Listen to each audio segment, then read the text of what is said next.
Hello everyone, কেমন আছেন? আশা করি সকলে ভালো আছেন। তো আজকে আমি আপনাদেরকে গরুর মাংস রান্না করা দেখাবো অন্যরকমভাবে। প্রতিদিন তো বেটে ঘষে সব কিছু রান্না করি, তবে আজকে আর বাটবো না, কিছু না। চলেন কিভাবে রান্নাটা করি সম্পূর্ণ ভিডিওটি দেখতে হবে কিন্তু। তো প্রথমে আমি কি দিয়ে দিলাম আপনারা তো দেখতে পেয়েছেন, গরম মশলা, লবণ, তারপরে হচ্ছে ধনিয়া গুঁড়া, গোটা জিরা, আর এটা পেঁয়াজ রসুন গোটা, সব কিছু কিন্তু আমি দিয়ে সুন্দর করে সিদ্ধ করে নিচ্ছি। আর এর ভিতরে আর কোনো মশলা এখনও অ্যাড করা হয়নি, পরে একটু একটু করে অ্যাড করব। এই যে দেখেন, তেলটাও দিছিলাম না, তেলও এখনই দিয়ে দিলাম। আর একদিন এভাবে রান্না করে খেয়ে দেখবেন, অনেক ভালো লাগে কিন্তু। আর সবসময় আমরা বেটে ঘষে রান্না করি, সেটার টেস্টও যেমন হয়, এটার টেস্ট তার থেকেও আরও বেশি ভালো হয়। মরিচটা আমি বেটে দিয়ে দিলাম। আর এটা সুন্দর করে এই যে সিদ্ধ হয়ে যাচ্ছে, আর আমি সুন্দর করে কষিয়েও নিব।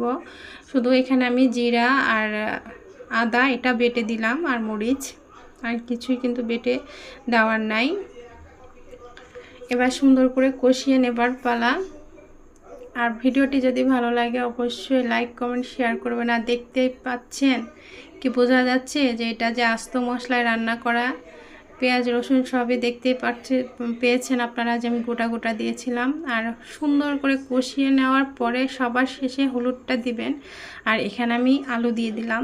আমার বাড়িতে আবার আলু ছাড়া চলে না, সবাই ভীষণ পছন্দ করে আলু, আর এই জন্য আলুটা একটু বেশি দিতে হয়। তো কষানো শেষ, পরিমাণ মতো ঝোল দিয়ে সুন্দর করে রান্নাটা করে নিতে হবে। আর ঝোলটা আপনারা আপনাদের পছন্দ অনুযায়ী রাখবেন, এটা কম বেশি যার যার পছন্দের উপর নির্ভর করে। দেখতে পাচ্ছেন কালারটা কত দারুণ আসছে, এটা যে এত মজার ছিল, অনেক লোভনীয় ছিল।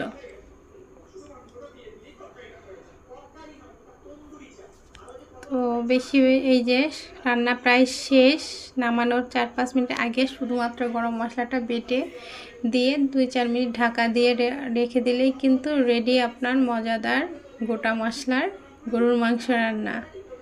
একদিন খেয়ে আমাকে বলবেন কেমন লাগে, আশা করি ভালো লাগে। আর সব শেষ, এখানে জিরা ধনিয়া গুঁড়া শুকনো খোলায় ভেজে একটু গুঁড়া করে দিলেই হয়ে গেল।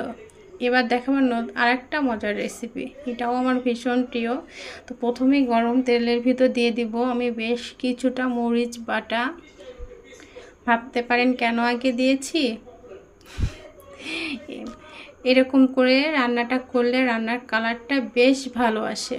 তারপরে আমি একসঙ্গে দিয়ে দিলাম ওখানে পেঁয়াজ, আদা রসুন বাটা, এবং এখানে দিলাম চিংড়ি মাছ। আর এটা হচ্ছে মানকচু, আমাদের এলাকাতে মানকচু বলা হয়। এটা শুধুমাত্র লবণ হলুদ দিয়ে সিদ্ধ করে আমি পানিটা ফেলে দিয়ে রাখছিলাম। আর এবার সব লবণ হলুদ সব কিছু দেওয়ার পর মশলাটা কষিয়ে নিলাম, আর ওটাও কষানোর পর তো ঝোল দিয়ে দিয়েছি। আর এটাও কিন্তু দারুণ মজার রেসিপি। তো একসঙ্গে দুটো মজার রেসিপি পেয়ে গেলেন। আর এটাও শেষ রান্না, তারপর অল্প একটু গরম মশলা দিয়ে দিলাম। আর দেখেন, আর তো কোনো কিছুরই দরকার নেই, এই দুইটা রান্না এত মজার থাকলে আর কি কিছু প্রয়োজন হবে? গরম গরম ভাত আর এই মজার রান্না। তো সবাই ভালো থাকেন, আল্লাহ হাফেজ।